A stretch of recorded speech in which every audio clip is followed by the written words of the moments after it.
you're watching this, it's because you feel a pull towards the old gods. You feel a connection to something ancient. But when you look online to figure out how to practice, everything looks great in a photo, but doesn't fit into your actual life. And you might think, I don't live in the woods. I don't have the gear. Can I even do this? The answer is yes. Norse paganism isn't about what you have or don't have or where you live. It's about a mindset. It is shaped by your spirit and your interpretation. This is the Urban Norseman's Guide to Norse Paganism.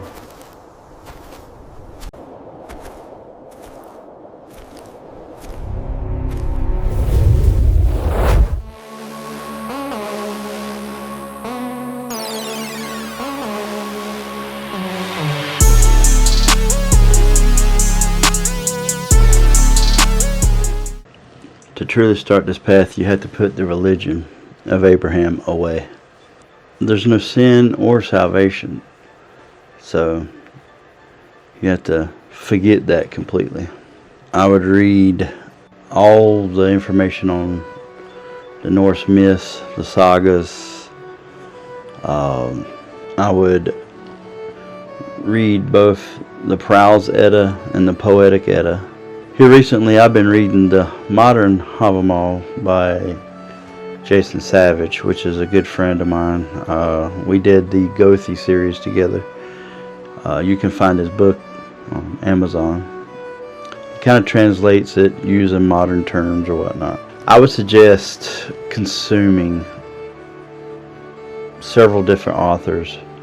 That way you can make an interpretation of the lore, the sagas, the myths. That is so that you don't get funneled into any kind of echo chambers or false beliefs. And that, you're here with me right now, but I implore you to look at a wide variety, because everybody's system's going to be different, and that's okay, and yours will be too once you start to study. And I know you guys, if you watch any of my stuff, you'll hear me say that this is a religion of homework. Well, technically it's not a religion, but it's a path. This is a path of homework.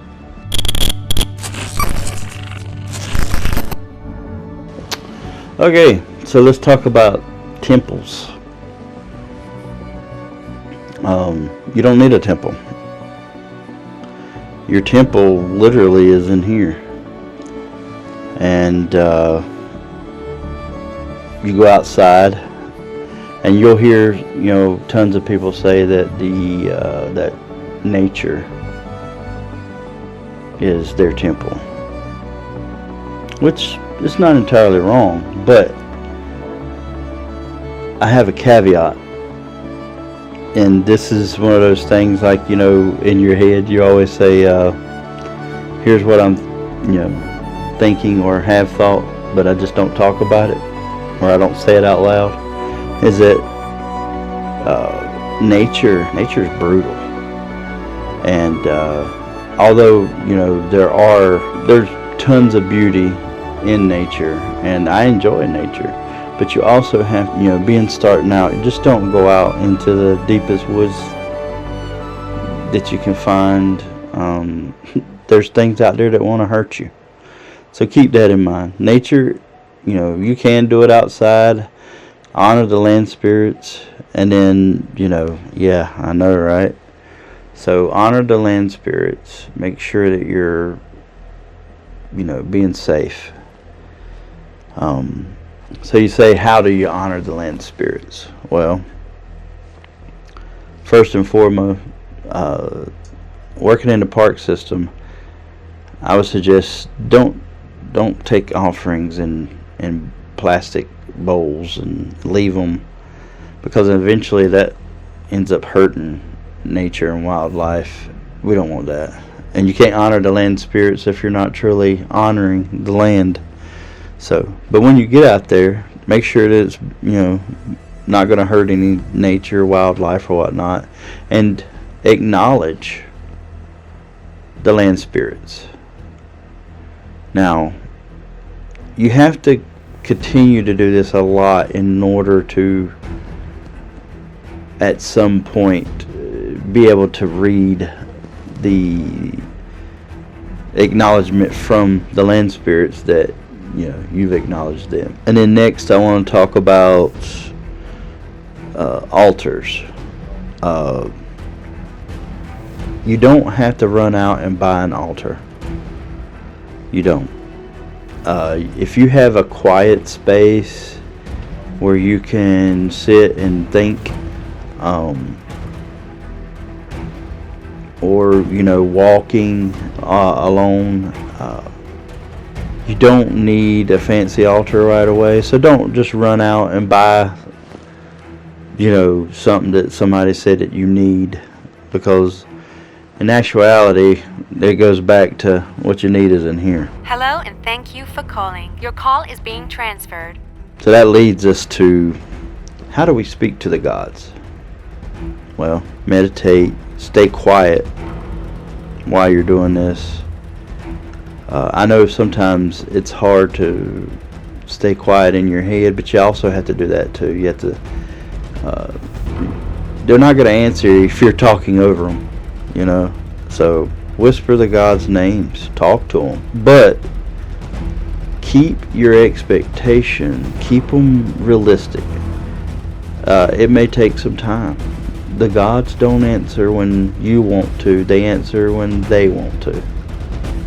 So keep that in mind before you get disappointed. If you have a closed mind, you can forget it. If your mind's closed and you don't have a deeper thinking, they're not going to acknowledge you. Fate, which in our community you would call it Wyrd, and that's Wyrd. And that is, some things are just going to happen, and there's nothing we can do about it. It's already been woven, and you'll hear stories of Norns, weaving fate at the bottom, the base of the Yggdrasil. And then luck. You can influence your luck by your deeds, your thoughts, your mindset. And it goes back to, if you have that negative mindset, you can make negative things happen. So a good analogy I have is that you wake up in the morning and you really, you're not feeling it today. You don't want to go to school. You don't want to go to work, whatever it is, and you're like, man, I just feel like crap. You can literally talk yourself into being sick before lunch, and you'll literally begin to feel like crap. So keep that in mind. You can influence your luck, whether it be good or bad. And then that kind of steers Wyrd a little bit. Now, don't get it confused. You're not going to just change your entire fate just because you go and do a few good deeds. Now, you will steer your luck, which again, affects your Wyrd. Now, topic that really needs to be discussed is respecting the runes. Don't just run out and buy some and at a yard sale or convention or whatever. I mean, you can buy them. I'm not telling you not to buy them, but you got to respect them.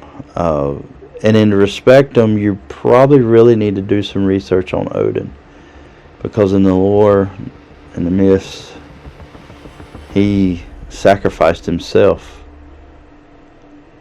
to gain the knowledge of the runes. So what you should do is gain, to gain knowledge, not sacrifice yourself, but sacrifice the time in researching it. Do your research and worry about magic later, because the runes are powerful. And there may be some people that don't believe that, but you're here for a reason. New pagans, Norse pagans. Pagans is a wide topic, I know.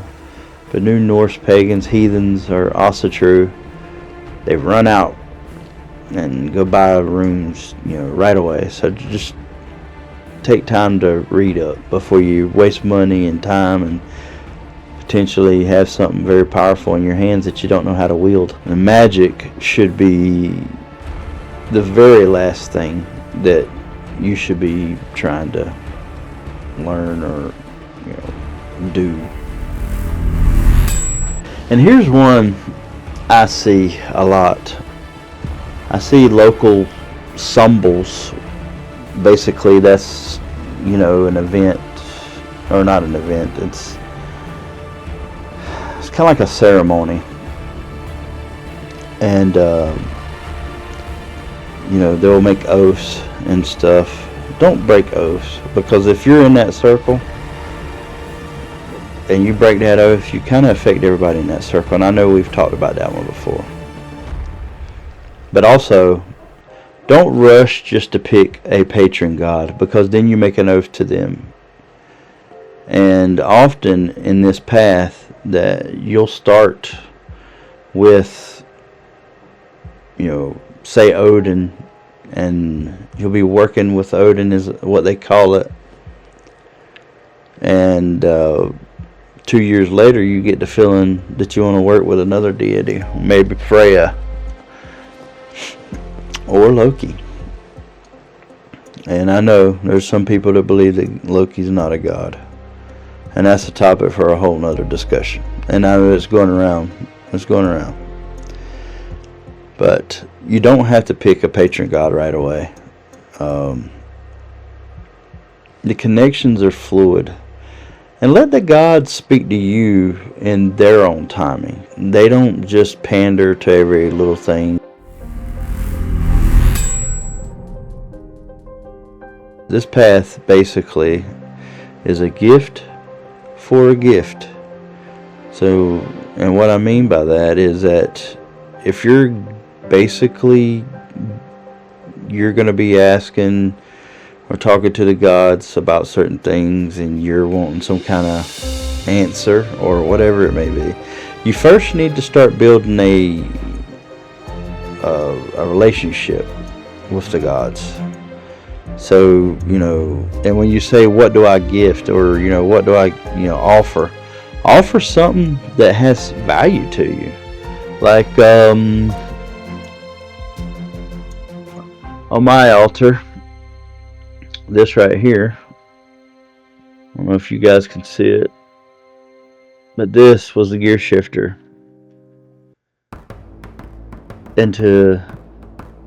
for my Mustang. And being from a very humble beginning, that was my dream car. And I got led down this path, and I was urged to offer my car if I wanted to do something with social media. And I did. I sold my car, and I used a lot of that money to start where I'm. It's funny because where I'm sitting now is where it all started, and it kind of just circles back.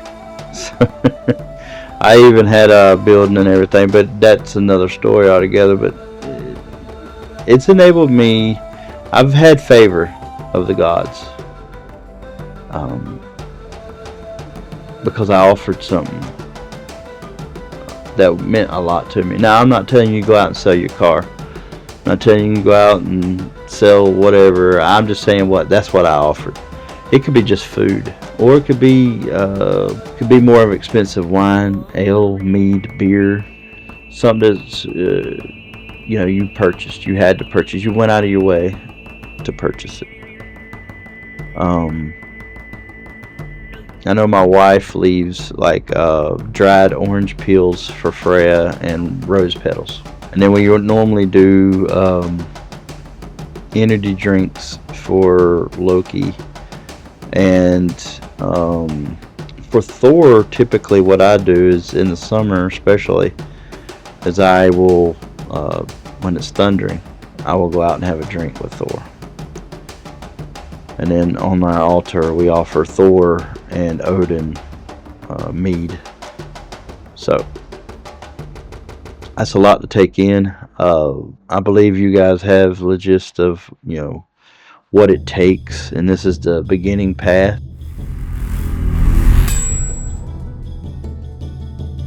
So it's all about leaving the baggage at the door, research.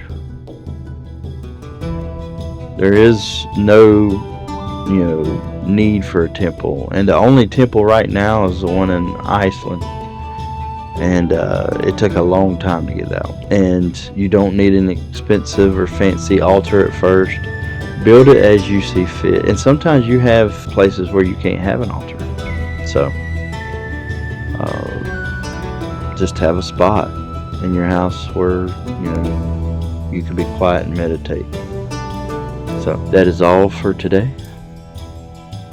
which will probably have to be tomorrow because I'm running late. We had another snowstorm. That wraps up the Urban Norseman's Guide to or for new people that are following the Norse path.